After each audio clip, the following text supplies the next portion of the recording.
안녕하세요. 저는 한국도시설계학회 해외도시정보센터 센터장을 맡고 있는 한광야입니다.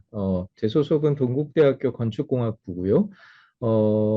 한국도시설계학회 해외도시정보센터에서 진행하는 시리즈 포럼, 도시, 사실 여긴 좀 큰 도시입니다. 도시 어떤 미래를 준비하는가에 일곱 번째 오늘 특강이 준비되었습니다. 간척으로 도시를 확장시켜 온 보스턴 매력 있는 도시입니다. 보스턴의 옛 공장지에서 최근 가장 핫한 도심으로 변화 중인 시포트. 이 시포트의 공식 명칭을 봤더니 보스턴 사우스 하버 워터프론트 이렇게 되어 있습니다. 이 시포트에 관해서 오늘 시포트를 주제로 두 귀한 두 분을 모시게 되었습니다. 지예원 선생님과 라이언 오터슨 대표님, 감사드리고 따뜻한 박수를 좀 부탁드릴까요? 예, 두 분에 대해서 간단히 좀 소개해 드리도록 하겠습니다. 지 오터슨 스튜디오는 지예원 선생님과 라이언 오터슨 선생님께서 서울과 보스턴, 아까 얘기를 들었는데 반반씩 1년을 나눠서 사용하시는 것 같습니다. 에서 운영되는 소규모 건축 스튜디오입니다. 이 사무소는 추상적이고 회화적인 고전적인 건축보다는 에너지, 재료, 물질성, 열 역학성 관계를 탐구하며 다양한 맥락에서 여러 규모의 프로젝트를 진행해 왔습니다. 특히 올해 2023년 서울도시건축 비엔날레 100년 마스터 플랜전의 초청 작가로 선정되었고 또 100년 후 열역학적 균형을 이룬 서울이라는 작품으로 비엔날레 상을 수상하셨습니다. 두 사람은 슈투트가르트 베이스드 된 베니쉬 아키텍튼에서 어, 어, 10년 동안 근무했었고 아마도 그 보스턴 오피스에서 근무하신 것 같습니다. 그리고 이 과정에서 하버드 대학교의 엔지니어링 컴플렉스 공과대학 그리고 펜실베니아 대학교의 에너지 과학 기술 연구소, 포틀랜드 주립대학교의 칼 밀러 센터, 스위스 로젠의 에고라 암 연구센터 등 지속 가능한 유형의 건축물들을 디자인해 오셨습니다. 어, 지예원 선생님은 캔사스 대학교에서 에마크를 하셨고요. 이후 슈투트가르트 대학교에서 건축 공부를 해오셨습니다. 그리고 파트너이신 라이언 어터슨 선생님은 역시 캔사스 대학교에서 에마크를 하시고 그리고 하버드 대학교에서 에마크 2 디스팅션을 하셨습니다. 네.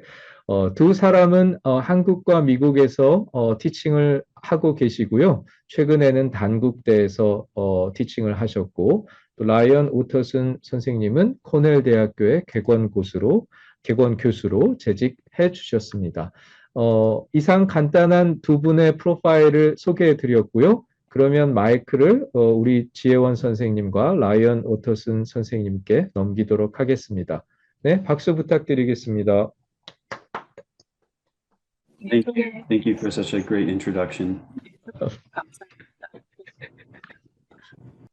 하겠습니다. 네, 저희가 오늘 맡은 곳은 말씀하신 대로 시포트, 이제 여러 가지 명칭이 사실 너무 많은데요. 뭐 사우스 보스턴이라고 하기도 하고 예전에는 커머널 스플래시라고도 얘기했고, 네, 이노베이션 디스트릭 이렇게 여러 가지 이름이 있는 시포트 동네인데요.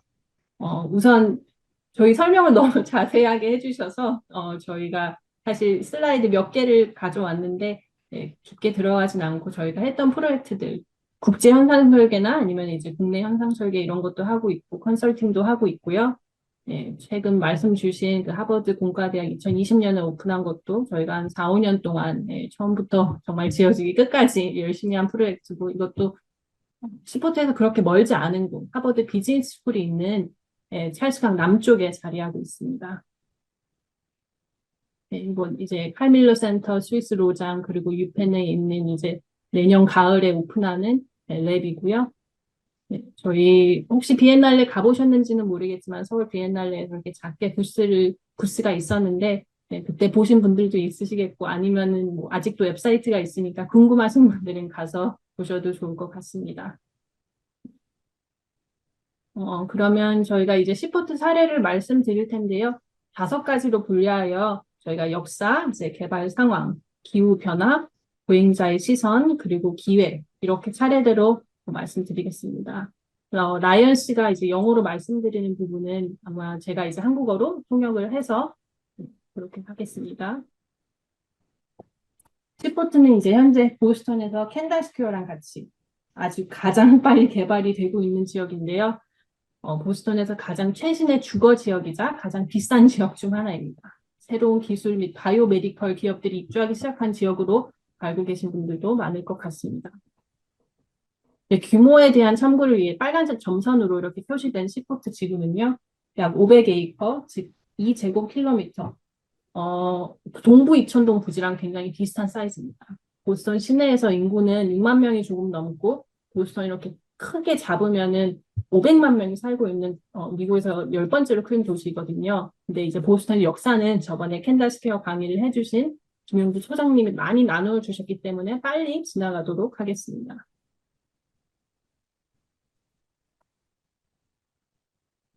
우리는 이제 북미로 이주한 초기 역사부터 간단히 말씀드리면 최초의 청교도 식민지 개척자들은 체스피크만의 제임스타운의 첫 정착촌이 세워진 지 약 13년 후인 1630년에 보스턴을 설립하고 이 때문에 이제 보스턴은 하버드, MIT 등 세계적 유명한 대학이 많은 곳이기도 한데요. 또한 보스턴에는 1897년에 북미 최초로 지하철이 개통되었는데 보스턴을 방문하신 적이 있는 분들은 미국 지하철이 이제 굉장히 낡았다는 것 또한 기억하실 것 같습니다.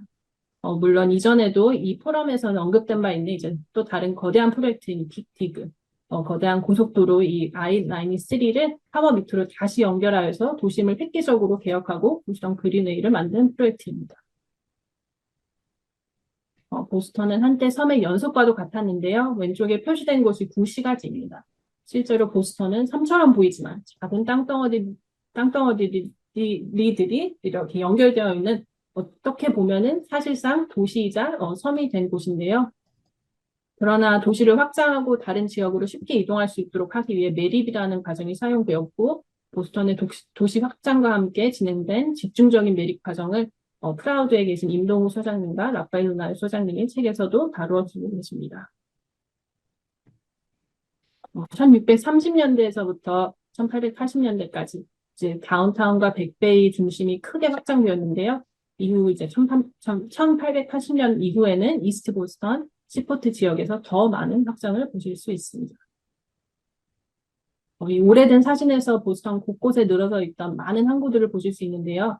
지금은 대부분 사라졌지만 그때 당시만 해도 차 수입, 신발, 섬유 등 광범위한 무역으로 인해 수출도 하고 수입도 하는 그런 굉장히 큰 항구들이었습니다. 한동안 심해 운송의 중심지였던 보스턴에 대형 선박이 들어오면서 사실 이 항구들은 작은 항구로 여겨지기 시작했습니다.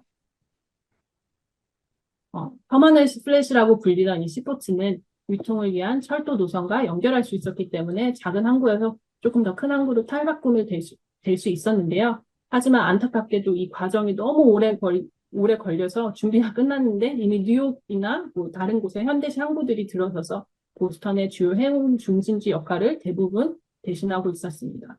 그러한 이유로 이 지역은 이제 몇 개의 항구를 제외하고는 거의 100년 동안 상대적으로 개발이 되지 않은 채로 남아 있었습니다. 이 1919년 지도에서 도시의 초기 계획 중 일부를 보실 수 있습니다. 실제로 이 지역에는 예전만큼 활성화되지는 않았지만 오늘날에도 피쉬워크, 어업의 하역을 위한 항구가 여전히 존재합니다. 1960년대에도 여전히 해운 활동이 어느 정도 이루어졌는데 어부들은 어획물을 본토에 하역하여 보관하고 유통을 하였습니다. 이 당시만 해도 지역 경제는 부두 맞은편에 상점과 레스토랑이 있는 그런 부두를 중심으로 돌아갔는데요. 하지만 2차 대전 이후 사용이 계속 급감하면서 결국에는 대부분의 20세기 그리고 2000년대 초반까지만 해도 주차장이나 창고로 이용되었습니다. 이 항공 사진은 많은 보스턴 시민이 기억하는 이제 1990년대 후반의 시포트, 즉 주차장과 콘크리트로 뒤덮인 거의 황무지의 모습을 보여주는데요. 어업이나 무역 활동량이 줄어들면서 해상 건물이 필요 없어져 거의 100년 가까이 비어있던 모습 그대로입니다. 어떻게 보면 이제 부수적인 용도로 주차 공간 그리고 건너편에서 이제 멀지 않은 시내를 위한 훌륭한 저장소로 쓰이기도 하였습니다. 이러하였던 시포트가 어떻게 빠른 시간 내에 개발되었는지 나누도록 하겠습니다. 21세기 보스턴 시포트를 만든 주 프로젝트의 타임라인입니다. 1998년 포트하우스를 시작으로 이제 2004년 보스턴 컨벤션 센터, 2006년까지 이제 진행돼 2007년에 오픈한 빅디그, 그다음에 2006년에서 8년 정도에 오픈한 컨템포러리 아트, 그다음에 디스트리코까지 여러 개의 키 프로젝트가 나열되어 있습니다. 이게 그 페이캅 프리즈에서 한 이제 1998년 완공된 모클리 법원으로 시포트 디스트리에서 거의 처음으로 이제 개발 사례로 지어진 건물입니다. 바로 앞에 바닷가 앞에 나와 있고 바로 건너면은 이제 다운타운을 연결할 수 있는 자리가 있습니다.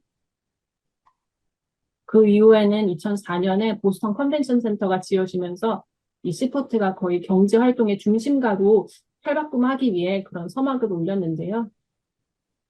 그 이후에는 이제 보스턴이 현대미술관 또한 시포트 바닷가 바로 앞으로 이전하면서 거의 이 프로젝트는 이제 시포트 활성화에 가장 중요한 역할을 하는 문화 프로젝트, 키 프로젝트라고 여겨집니다. 창고와 주차장이었던 이곳이 이제 최고의 혁신지구로 빠르게 변모하면서 새로운 주민과 기업들이 이 지역으로 몰려들고 있는데요. 하지만 많은 보스턴 시민들이 향후 개발이 보다 활발하고 인간적인 공공의 영역을 만들어야 한다고 요구하고 있습니다. 하버드 디자인 대학원의 이제 알렉스 크리거 교수님은 이 다운타운의 확장으로 지정된 이 시포트는 보스턴의 특색이 부족하고 달라스 텍사스와 오히려 더 비슷하다고 말씀하셨습니다. 네, 이러한 키 프로젝트가 지어질 때 그때와는 또 별개로 그것과는 별개로 2005년에 처음 리틀이라는 보스턴에 있는 이제 현재는 이제 큰 어반 디자인 사무소가 있는데 그 디자인 사무소가 보스턴 시티 주도 하에 마스터 플랜을 스터디하였는데요. 그 이후에는 많이들 알고 계신 이제 사사키가 2017년 발표한 마스터 플랜은 이제 축구장 134개의 크기로 거의 광범위한 공공 영역 프로젝트를 통해 주거, 사무실, 상점, 레스토랑, 시민 이용시설, 호텔 등 독특한 구조로 이렇게 엮여져 있습니다. 웹사이트에서는 보행자 중심의 도로와 21세기형 이웃 경험을 선사한다고 이제 소개는 되어 있습니다. 보스턴하면 뉴베리 스트릿을 많이 생각하실 텐데요. 여기는 뉴베리보다 더 트렌디한 상점이 많아서 젊은 층이 쇼핑하는 곳입니다. 그러나 이제 젊은 층들은 이제 소비할 돈이 상대적으로 베이비 부머보다 적고 이 상점들은 젊은 사람들을 타겟으로 한 거기 때문에 이렇게 트렌디한 샵들이 경제에 얼마나 기여하고 있는지는 확실하지는 않습니다. 하지만 여의도에 있는 더 현대도 인당 소비가 3만 원이 채 안 된다고 저희가 보았는데 여기 또한 미국 물가를 감안해서라도 아무래도 뉴베리에 비해 상대적으로 낮지 않을까 짐작합니다. 시포트 마스터 플랜은 이제 10년 전부터 구상이 시작되어서 2017년에 발표된 건데요. 사사키와 WS 디벨롭먼트라는 이제 여기 보스턴에 있는 로컬 디벨로퍼가 같이 협업한 마스터 플랜입니다. 근데 이제 그때 2017년 당시에 이제 보여진 많은 프로젝트가 2024년 정도까지 완공될 것으로 보입니다. 마스터 플랜은 이제 사사키뿐만 아니라 사실 제임스 코너필드 오퍼레이션 그리고 나다가 같이 협업하였고 건축물들은 더 많은 이제 건축가들이 참여하여서 현재도 지어지고 있습니다. 하지만 지금까지 이미지에서 보신 바와 같이 보스턴 시포트 지역은 이제 황량한 공업 지역에서 화려한 동네로 근무하는 이제 극적인 변화를 겪었는데요. 하지만 보스턴의 클래식한 모드는 없어지고 이제 통유리 건물이 가득 찬 이 지역은 오래된 랜드마크가 많이 없어지고 레스토랑과 복합 사용 공간으로 그냥 대체지었습니다. 2006년과 2018년의 대조적인 사진을 보실 텐데요. 이게 2006년, 그다음에 이게 2018년 사진입니다. 엄청나게 빠르게 변화했는데 현재는 또 이것보다 훨씬 더 많이 지어지고 있습니다. 이렇게 민간 개발사인 WS 디벨롭먼트는 더 크게 이 스포트를 확장하려고 계획하고 있는데요. 하지만 개발 이전의 역사를 보존하는 것에 대해 우려가 현재 제기되고 있는 중입니다. 이미 포화된 다운타운 대신 이렇게 개발된 시포트는 이제 기존의 도시 공백을 메우고 다양한 활동과 도시 구조의 개별 클러스를 연결하는 것을 목표로 하는데요. 마스터 플랜은 다운타운에 있는 파이낸셜 디스트릭트, 금융지구, 워터프론트 지역, 그러면 바로 옆에 있는 포트포인트, 조금 더 오래된 동네인데 그 채널까지 연결하여 그 여러 지구의 연결망을 구축한다고 나와 있지만 사실 빅 디그 프로젝트로 인해서 많은 도로들이 땅 밑으로 지나가기 때문에 직접적인 연결성은 좀 떨어집니다. 이렇게 지난 20년 동안 시포트는 산업화 이후 경제와 주택을 건설하는 가장 핫한 지역이 되었는데요.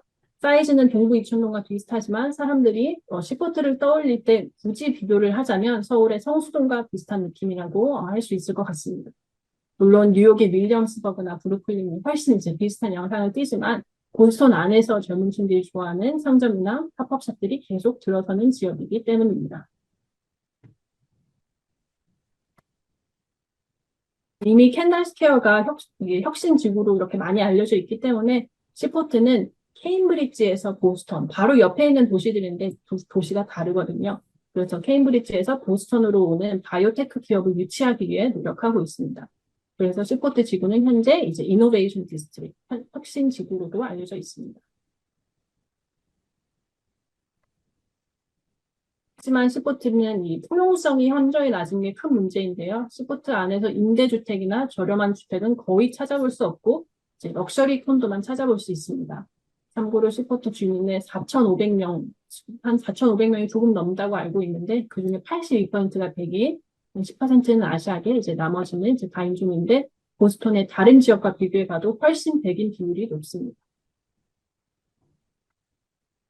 센서스, 인구조사국 미국 지역사회조사 데이터에 따르면 이 지역은 보스턴에서 가장 백인이 많고 부유한 지역 중 하나로 연평균 가구 소득이 16만 7천 달러에 달합니다.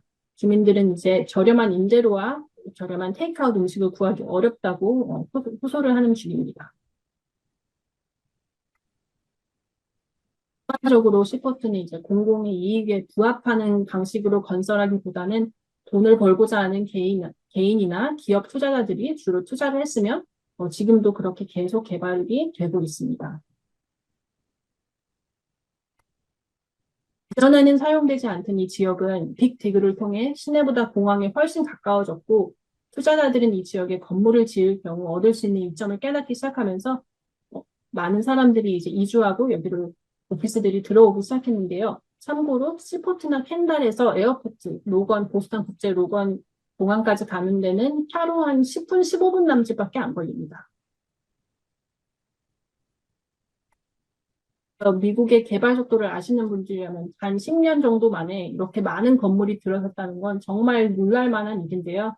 하지만 여기 있는 모든 건물들이 거의 모든 건물들이 이제 바이오메디컬 테크 기업들이고 아니면 월 스튜디오가 거의 한 월 3,500에서 4,000불부터 시작하거든요. 그럼 하나로 이제 500만 원이 넘는 게 이제 스튜디오인데 거기서부터 원베드, 투베드까지 아파트들이 있고 그래서 좀 많은 경제 활동을 많이 하는 사람이 아니라면은 사실 이주할 수가 없는 구조이고요. 물론 이제 옆에 ICA나 이제 보스턴 현대미술관이나 칠드런스 뮤지엄, 아이들 뮤지엄이 있기는 하지만 그 두 개를 제외하고는 거의 모든 사람들이 사용할 수 있는 공공문화시설은 그냥 하버워크, 이렇게 걸을 수 있는 그 도로 말고는 거의 없습니다. 현재 지어지고 있는 대부분 큰 프로젝트들이 다 이제 믹스 유즈 오피스나 랩 빌딩이 대부분인데요. 이제 이거는 사하키가 짓고 있는 월드 타워 센터 한 16,000평 정도. 저희가 같이 설계했던 그 하버드 공과대학이 한 이 정도 되거든요. 이 정도 규모인데 그것과 비슷한 규모가 하나 지어지고 있고 또 비슷한 규모로 또 16,000평이 조금 넘는 이 규모로 에어로 스트릿에서 바이오랩 빌딩을 짓고 있고 이제 OMA는 2015년에 사실 당선이 됐는데 조금 늦어져서 이제 현재 막 이렇게 그라운드 브레이킹을 하고 이제 지어지고 있는 이거는 믹스 유즈 오피스입니다. 이것도 16,000평 정도로 대부분 조닝 때문에 대부분의 빌딩이 좀 비슷한 규모로 지어지고 있습니다. 사실 이 주변에서 제일 중요한 문제가 기후변화가 정말 이 지역에 정말 중요하기 때문에 이것에 대해서 잠시 또 짚고 넘어가도록 하겠습니다. As Yeon mentioned, the biggest challenge that we think is facing Seaport and really Boston as a whole is climate change. And it's really something specific tied to climate change. And this is really true on many levels. So one, of course, is energy consumption. Most of the buildings here are probably going to have very high energy consumption levels, being labs in addition to the fact that they're all glass. And in addition to that, sea level rise is a really big issue in Boston for the future. 그래서 현재 보스턴의 시포트 지역이 직면한 가장 큰 문제는 물론 인클루시브니스, 포용성도 있지만 기후 변화인데요. 이제 거의 모든 건물이 통유리로 되어 있어서 이 지역 에너지 소비를 비롯한 여러 측면에서 해수면 상승까지 여러 문제가 있습니다. So if we look at the data from the National Oceanic and Atmospheric Administration, they collect billions of data points every single day, which we use in our airports and everything. But they have modern and historical data, and combined, they show a consistent sea level rise that follows the rise in atmospheric CO2 levels. 해양 대기청에서는 매일 수십억 개의 데이터 포인트를 수집해서 이제 현대 및 과거 데이터를 종합하면서 대기 중 이산화탄소 수준에 따른 해수면 상승이 어떻게 되는지 그래프를 그리고 있는데요. 이제 미국 전역을 봐도 이렇게 올라가는 것을 보실 수 있습니다. So it's also important to keep in mind that large areas of Boston, especially Seaport in particular, were low-lying areas where land was actually reclaimed. So they were previously low-lying salt marshes and wetlands, and their current elevations still leave them susceptible to flooding as the sea level rises. 보스턴의 넓은 지역, 이 스포트주는 과거에는 저지대 염습지였는데요. 현재도 해발 고도가 높아 홍수에 많이 취약한 지역 중 하나입니다. And because of this low-lying nature, a great deal of the flooding risk actually occurs during storms when the sea levels are actually much higher than their normal levels. 그래서 낮은 저지대 특성상 해수면이 평상시보다 훨씬 더 높은 폭풍우 시 홍수 위험이 큽니다. So this study that's by planners Sasaki, who are in Boston, shows how much of Boston would be flooded without a storm, given the predicted sea level rise in 2050 and in the year 2100. And it really erases a great deal of the city and really all of Seaport. 그 시포트 마스터 플랜을 연구한 사사키가 이 연구 또한 하였는데요. 이제 2050년과 2100년에 예상되는 해수면 상승을 고려할 때 폭풍이 이제 없을 경우 보스턴에 얼마나 많은 지역이 침수되어 침수되는지를 보여주는데요. 그래서 도시와 이제 시포트 상당 부분이 사라지는 것을 보실 수 있습니다. And then on top of these numbers, storm surges, which you actually see in the second map, would actually put almost all of Boston under severe flooding. 아까 본 거는 이제 보스턴에서 폭풍이 없었을 때를 예측한 거고, 이거는 폭풍이 있었을 때, 그때는 이제 보스턴 거의 모든 지역이 심각한 홍수 위험에 처하는 것을 보실 수 있습니다. And if we look at this data that's closer and more focused on Seaport, we see the projected impacts of the sea level rise in 3 different scenarios. But it's also projecting the different storm events. So there's the 1% annual chance storm. That's something that we normally call a 100-year storm. And while it seems like something that we wouldn't want to worry about, it actually creates pretty significant risk. And even in the best scenario, at 9 inches of sea level rise, which is expected sometime in the mid-2030s, large areas of Seaport will actually be susceptible to both 100-year events and 10-year events, which is just the percentage chance that it can occur within a normal 100-year span. And the city has also started to prepare resilience plans And these include neighborhood scale flood protection and also resilience infrastructure.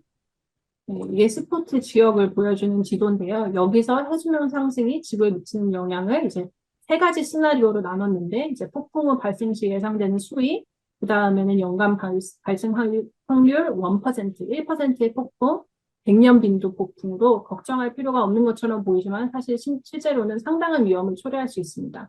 그런 다음에 해수면이 9인치 상승하는 최상의 시나리오, 그게 거의 최상의 시나리오인데 그것에서도 시포트의 넓은 지역이 100년 및 10년 빈도 폭풍에 모두 취약할 것이라는 것을 보실 수 있습니다. 그래서 보스턴은 이것 때문에 지역 규모의 홍수 방지 보건력 인프라를 포함한 보건력 계획을 준비하기 시작하였는데요. So just as an example here to see what that danger of sea level rise is, you can see this is what the water level looks like normally in this area. This picture is at Fish Pier, and we took this picture just before Christmas. 하지만 그냥 아무 때나 가도 이렇게 해수면이 많이 상승한 모습을 보실 수 있습니다. 참고로 이거는 크리스마스 직전에 찍은 사진으로 평상시 수위가 어떻게 보이는지 확인할 수 있을 수 있고요.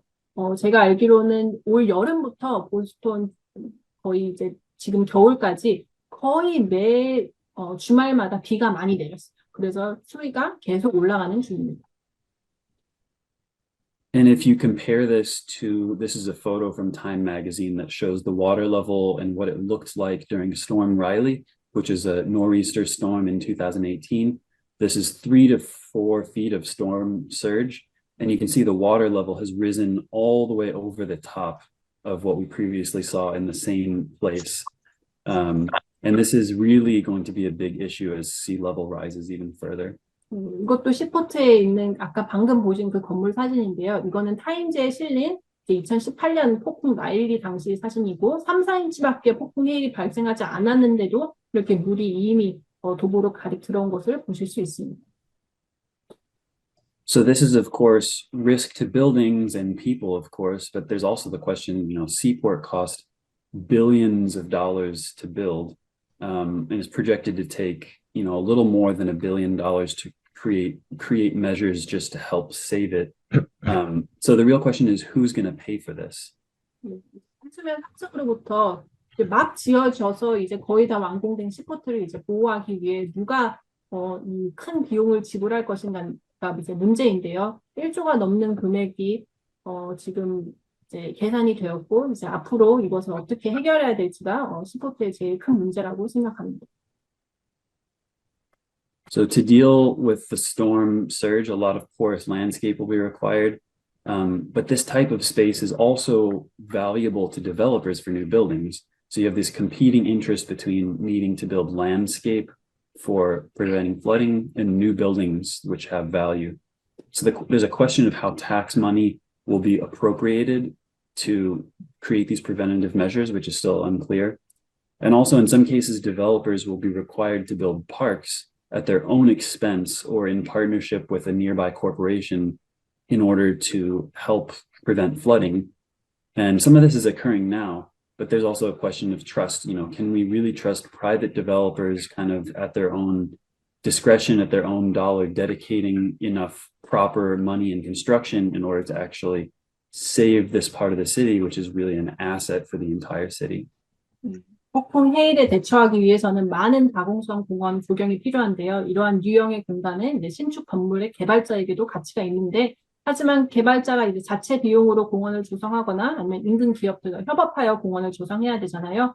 하지만 이 개발자들이 기후 변화의 대의를 위해 충분한 땅과 돈을 기부할 것이라고 믿을 수 있을지는 아직은 의문입니다. So local planning firm Sasaki has done a good job of making proposals for Boston to minimize risk through future ecological development.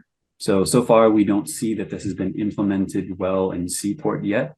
A significant portion of this requires porous green space, as I mentioned before, to allow stormwater to soak back into the ground. 사사키가 이제 2017년에 그 마스터 플랜을 WS 디벨롭먼트랑 이제 발표를 했는데 그 바로 1년 전에 이 미래 보스턴에 이제 기후 변화의 리포트를 또 작성을 했습니다. 그때 보스턴의 미래 생태 개발을 통해 위험을 최소화할 수 있는 제안을 이제 해왔는데요. 아직까지 시포트에서 이러한 제안이 제대로 실행된 것으로는 사실 보이지 않습니다.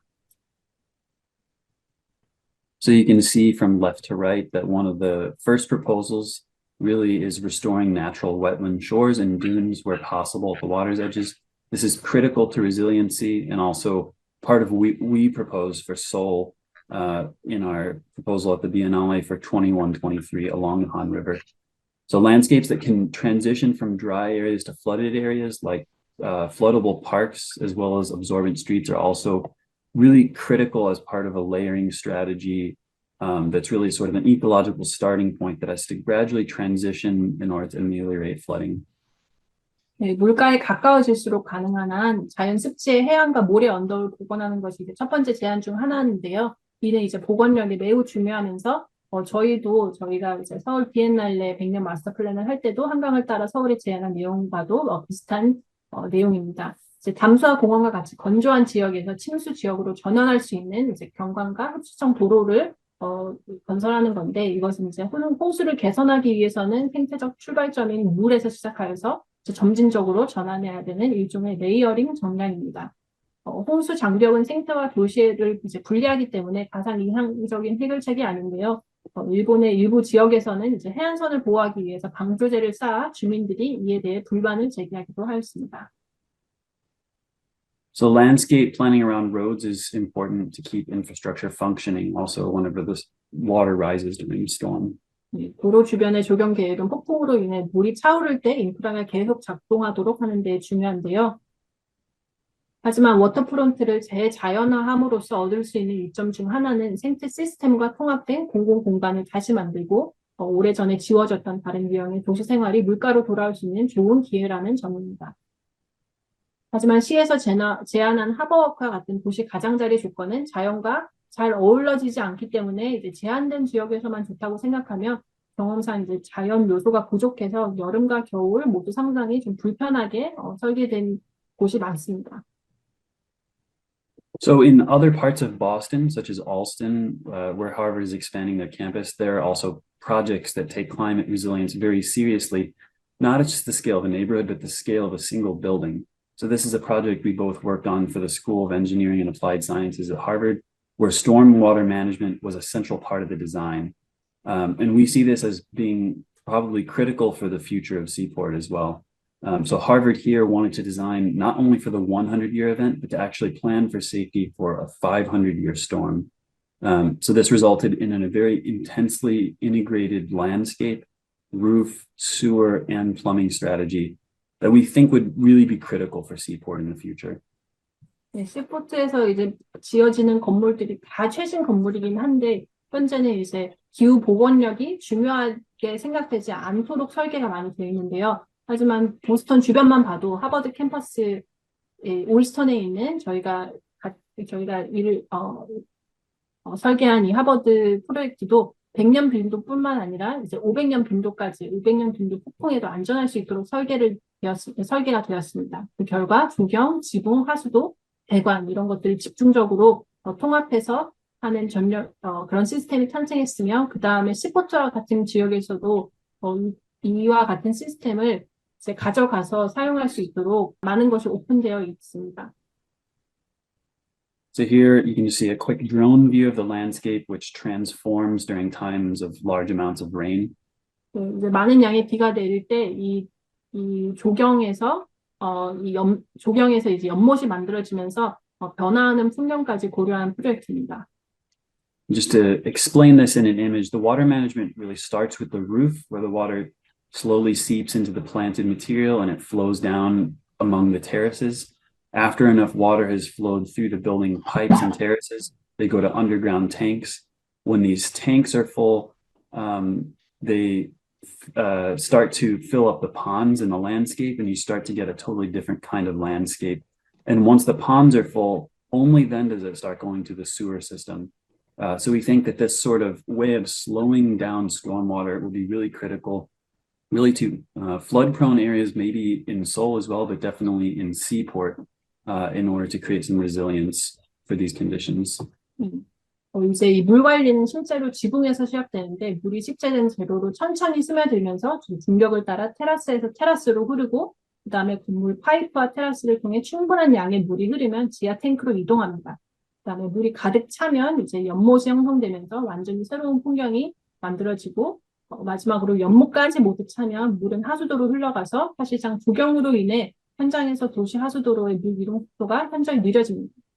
이런 것들이 이제 1층 내부에도 방수 처리가 되어 있어서 홍수가 발생하더라도 지하실을 추가로 리피트까지 안전하게 보호할 수 있도록 설계되었는데요. 이런 여러 가지의 이런 시스템이 시포트에서 아직 쓰여지지 않아서 좀 많이 아쉬운 부분입니다. 그래서 지금까지 이제 보스턴 시포트가 마주하고 있는 큰 기후 변화의 문제를 나누었는데요. 이제 보행 편의성, 보행자 도로를 통해 시포트를 계속 설명을 드리도록 하겠습니다. 우선 시포트는 이제 연결성이 많이 떨어지는데요. 빅딕으로 인해 고속도로가 이제 땅 밑으로 지나가고, 그래서 시포트는 다리 3개 정도를 통해 다운타운에서 진입이 가능하고, 아니면은 이제 빅딕 밑으로 들어가서 이제 시포트로도 나오는 출구를 찾아서 나오시면 됩니다. 보스턴에는 이 MBTA라는 전철 시스템이 있는데요. 미국에서 3번째로 사용 빈도수가 높고 100% 재생에너지로 생산되는 전기를 사용하는 미국 최대의 대중교통 기관인데 현재 전철은 연결이 여기까지는 안 되어 있습니다. 그래서 시포트는 실버라인이라고 불리는 버스가 다운타운에서부터 시포트 그리고 보스턴 노건 공항까지 이렇게 연결을 하는데 버스이기다 때문에 전철이 아니다 보니까 많은 사람들이 자차로 이용하거나 아니면 근처 전철역 다리 건너서 뭐 사우스 스테이션이나 아니면 뭐 다운타운 그 주변 역에서 내려서 다시 그냥 다리를 통해 도보로 이동하는 사람이 많습니다. 그래서 이 다리가 이제 시포트 블루버드 다리인데요. 이제 가장 시포트 중간 메인 길로 들어가는 다리입니다. 이제 보스턴 시포트 중심 지역으로 들어갈 때 보시는 바와 같이 이제 가로수는 거의 없고 교통량이 정말 많은 곳입니다. 바로 이제 보이는 이 칠드런스 뮤지엄 이 주변인데요. 이 하버워크가 보이시는데 이거는 보스턴 시의 계획 연구에 따라서 제안한 유형 중 하나로 날씨가 좋을 때는 이제 훌륭한 도시 공간을 제공하지만 좀 자연 경관이 생각보다 부족해서 바람이 많이 부는 추운 날씨에는 아니면은 뭐 엄청 더운 날씨에는 이제 쉐이드가 많이 없어서 불편한 그런 워크입니다.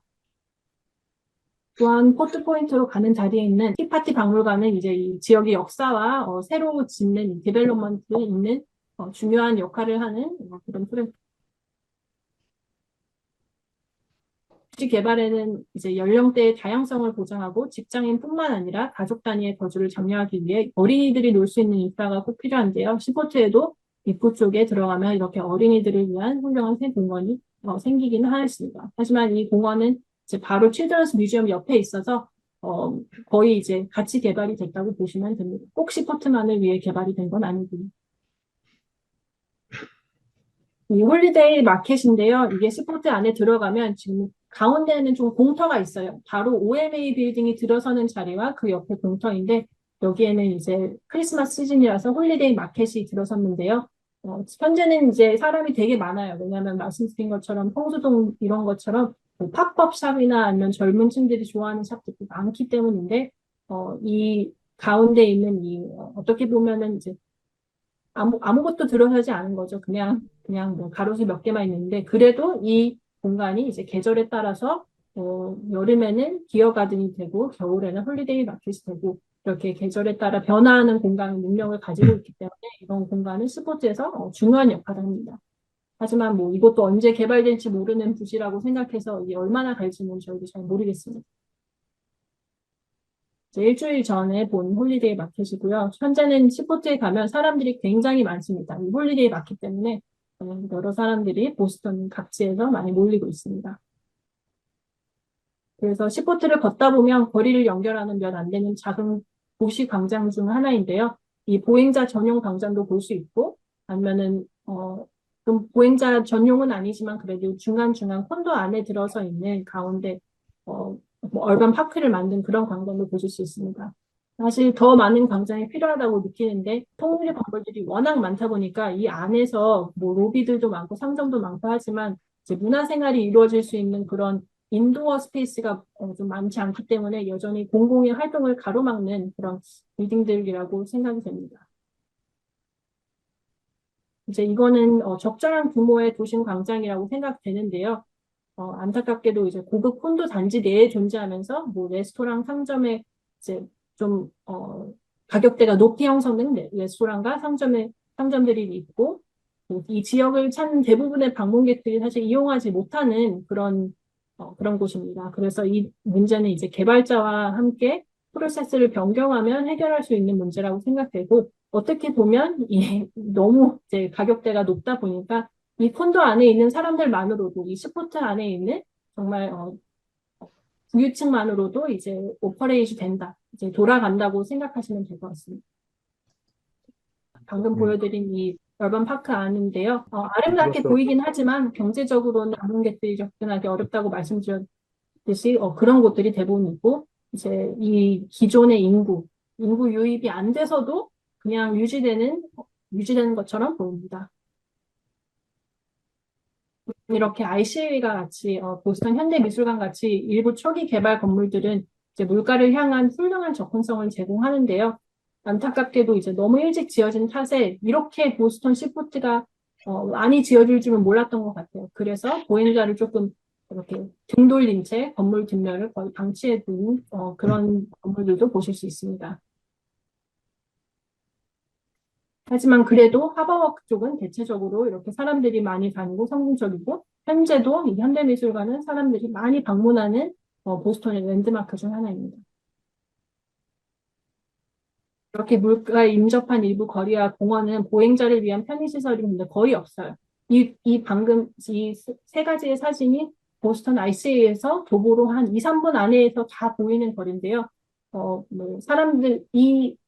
많은 사람들이 있던 홀리데이 마켓을 사실 지나오면 사람들이 거의 없고 활동이 거의 없습니다. 그래서 보스턴은 한강의 편의점을 예로 들면 이제 한강 같은 경우는 편의점도 있고 사람들이 들어가서 뭐 저렴한 음식을 살 수 있는 곳들이 이제 중간중간 있는데 여기는 그것들이 없다 보니까 아무래도 물가를 즐기기가 조금 더 힘들다고 생각합니다.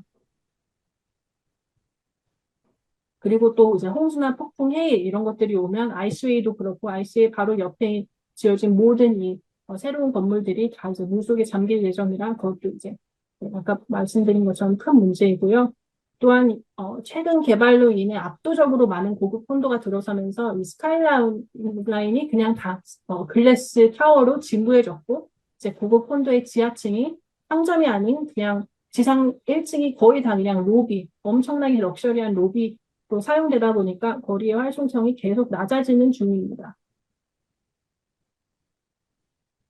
시포트 조금 더 바깥으로 물가로 이렇게 쑥 들어가면 이전에 이제 거대한 운송 창고로 존재했던 현재는 이제 디자인 센터라고 불리는 곳인데요. 이렇게 큰 프로젝트들이 이제 재개발이 되지 않아서 많은 창고를 이용되고 있고 워낙 프로젝트가 너무 크다 보니까 이렇게 좀 사람들이 쉽게 다가가지 못하는 그런 문제도 있습니다.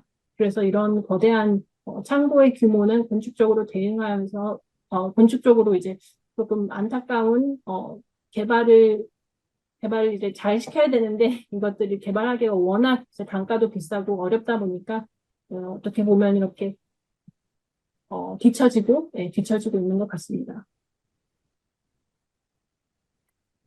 사실 지어진 건물뿐만 아니라 계속 지어지고 있는 건물들이 계속 거대한 이런 스케일로 지어지기 때문에 일반적으로 사람들이 지나갈 때 이런 큰 건물과 좀 휴먼 스케일이 맞지 않다고 생각이 많이 듭니다. 그래서 지금까지 시포트를 알아보았는데 사실 시포트에서 좋은 점을 그래도 4개 정도로 추려보고 시포트를 통해 얻을 수 있는 교훈을 또 4가지로 추리고 마치도록 하겠습니다. The first opportunity that we really see in Seaport is a strong opportunity for water-adjacent waterfront cultural facilities. So the ICA here is really the first example of that in Boston, and it's popular largely because of this view to the harbor, which is really a rare thing to experience in a museum. And in the summer, events are held and people sit under the cantilever, facing the water, facing the events. And this typology really that closely links cultural activity and water, we think could be beneficial in more places in Korea as well. 스포트 디벨롭먼트가 사실 2017년 정도부터 계속 엄청난 속도로 발전해 왔는데요. 그래도 그것을 감안하더라도 사실 2006년에 지어진 이 ICA 현대미술관이 제일 좋은 프로젝트가 아닐까, 시포트에서는 가장 눈에 들어오는 프로젝트가 아닐까 생각합니다. 이게 이제 바로 바닷가에 인접하면서 이제 수변 문화시설을 형성하면서 이제 사람들이 여름에는 이제 이벤트가 열리면 밖에서 앉아서 이 이벤트를 또 바라볼 수 있고, 문화활동이랑 물 이런 것들이 인접하기 때문에, 아무래도 이제 이 공간에서는 다양한 체험을 할 수 있는 게 가장 많은 프로젝트라고 생각합니다. And generally, open park spaces that are good for flood infrastructure, but also provide really transformable space, are good for bringing seasonality into an urban environment. So we saw this Christmas market, of course, in the square that's called Snowport. Seoul has great space, for example, in Seoul Forest. But this type of space where the average person can experience seasons in an urban setting is really critical to new developments. 그리고 이제 스노우포트라고 아까 크리스마스 마켓을 보여드렸는데요. 이제 서울에는 서울숲이 있듯이 이제 이 안에서도, 스포트 안에서도 이렇게 큰 이제 숲은 아니지만 그래도 빈 공간으로 이제 여러 계절을 사용할 수 있는 이런 공간이 있기 때문에 이것들도 이런 개발도 매우 중요하다고 생각합니다. We also think that access to the waterfront was quite easy in Seaport and other parts of Boston as well. And it's not cut off from the adjacent urban fabric. So in Seoul, for example, Orienpikdero cuts off access mostly between, at least on the south side, between the city and the river. And I think we can ask questions like, how can this be improved in new developments? 시포트도 그렇고 보스턴도 그렇고 이제 워터프런트로의 접근은 이제 매우 쉽고 인접한 도시 구조와 이제 단절되지 않는데요. 예를 들어 서울의 경우 이제 올림픽대로는 이제 대부분 도시와 강 사이의 접근을 차단하고 있는데 새로운 개발에서 이를 어떻게 개선할 수 있는지도 생각해 보면 좋을 것 같습니다. 이 사진은 보스턴 이제 캔달 스퀘어에서 가까운 곳에서 찍은 건데 이제 시포트가 아까 보셨듯이 계속 걸을 수 있는 수변 공원, 선형 공원들이 이어져 있습니다. And there's also bridges that cross the Charles River from downtown to Seaport, and they have generous pedestrian routes. And we think that bridges across the Han River, for example, also kind of currently lack this quality. So how could we improve the situation of walkability across the river through new, improved urban developments in bridge infrastructure? 시포트가 이제 전철의 연결성은 떨어지지만 그래도 보행자는 이제 3개 정도의 다리로 지나갈 수 있는데요. 이것도 이제 찰스강을 가로지르거나 시내에서 항구로 가는 이제 다리에 보행로는 이제 좀 넉넉하게 설계가 되어 있습니다. 그래서 이제 한국에서 이제 새로운 도시에서 개발할 때 물이 있다면 그것들을 이제 사람들이 걸을 수 있는 다리로 같이 만드는 것도 배울 수 있는 점이라고 생각합니다. And we also think access to water sports, for example, as active engagement with the water, they're encouraged in Boston, especially along the Charles River and the downtown harbor. And they make it really become favorite local spots for the local population. So how can this be improved so that the Han River is also a space of play for the city? 그리고 시포트나 보스턴에서는 이제 수상 스포츠를 즐기고 이제 물 스포츠가 되게 잘 돼 있어요. 그래서 다운타운 하버나 찰스강은 이제 지역 주민들이 즐겨 찾는 장소인데요. 이제 한국도 뭐 한강이나 아니면 북한강 이런 데서 이제 바다나 한강이 자체가 도시의 놀이공원이 될 수 있도록, 도시의 놀이 공간이 될 수 있도록 생각해 보는 것도 좋을 것 같습니다. 그래서 지금까지는 이제 본 건축물들과 얼반 디자인을 통해 이제 시포트가 주는 이제 또 4가지 교훈을 말씀드릴 텐데요. 이거는 이제 지금까지는 또 시포트가 좋은 점, 이제 뭐 워터 스포츠, 걸을 수 있는 한강 물가 거리 그런 것들이 있었지만 사실 결론은 어떻게 보자면 이제 서울이나 부산 등 수변 인접 지역은 이제 해수면 상승에 따른 보건력을 위해 광범위한 계획이 필요하다고 생각합니다. 시포트도 사실 계획은 있었어요. 2016년부터 계획은 했고 그 전에도 스터디가 여러 개 있었는데 결국에는 이것들이 다 실현되지 못하고 이제 각자 개발이 이루어지면서 이런 클라이밋 리질리언시, 기후 보건력은 거의 생각하지 못하는 그런 프로젝트들이 계속 지어지고 있는데 이것들을 배워야 할 이것들은 이제 다시 계획이 필요할 것 같고 또한 이제 혁신지구와 산업지역, 재개발 이런 것들을 볼 때 기존 주민들이 경제적으로 차별받지 않을 수 있도록 이런 걸 조심해야 될 것 같습니다. 사실 시포트도 거의 다 주차장이긴 했지만 그래도 바로 옆에 포트포인트라는 사람들이 사는 지역이 있고 한데 너무나 물가가 높아져서 많은 사람들이 다시 나와야 됐어요. 그 지역에서 나와야 돼서 이런 디스플레이스먼트를 좀 조심해야 되고 또한 이제 세 번째는 혁신지구를 이제 새롭게 혁신지구를 만들 때 역사적 구조와 인간적 그 휴먼 스케일을 존중하면서 계약되어야 한다고 생각하고 마지막으로는 이제 새로운 개발이 이루어질 때 정말 1층 사람들이 걸어다니는 그라운드 플로어는 그라운드 스트릿은 정말 기업 로비가 아닌 이제 보행자의 친화적인 용도로 작은 샵들이 들어가던 아니면 작은 레스토랑이 들어가던 그렇게 하던 어떻게 되던 간에 정말 기업 로비가 아닌 정말 큰 규모의 기업들이 그냥 상주하고 있는 그런 공간이 아니라 사람들을 위한 여러 사람들을 위한 공간으로 사용되어야 된다고 생각합니다. 그래서 사실 시포트에 대해 강의 요청을 받았을 때는 저희가 과연 시포트의 좋은 점을 많이 얘기할 수 있을까부터 고민하였어요. 저희가 자주 가던 사실 동네는 아닌 게 저희도 너무 프라이스 포인트가 높다 보니까 자주 갈 수 없거든요. 근데 이 렉처 시리즈의 주제가 이제 여러 도시의 케이스 스터디를 보면서 우리나라의 광역시들이 이제 미래 도시를 준비하면 배울 점이 무엇인지라고 이제 생각하는 그런 좋은 기회라고 생각하여서 뭐 이게 좋은 사례든지 안 좋은 사례든지 아니면 중간이든지 여러 가지로 다 이야기하는 것이 중요하다고 저희는 생각했습니다. 그래서 여러모로 오히려 이번에는 시포트가 한국, 특히 서울을 보고 배워야 할 점을 생각하는 시간이 된 것 같은데요. 지금까지 들어주셔서 감사합니다. 예, 감사합니다. 요 정도로 오늘 특강과 질문 시간을 마치면 어떨까 합니다. 1시간 동안 강의 열정적으로 해주신 두 분께 먼저 감사를 드리고 박수 좀 부탁드릴까요? 감사합니다. 네, 그러면 오늘 7차 특강을 마치도록 하겠습니다. 네, 참여해주신 모든 분들께 감사드립니다. 네, 감사합니다. 감사합니다. 네.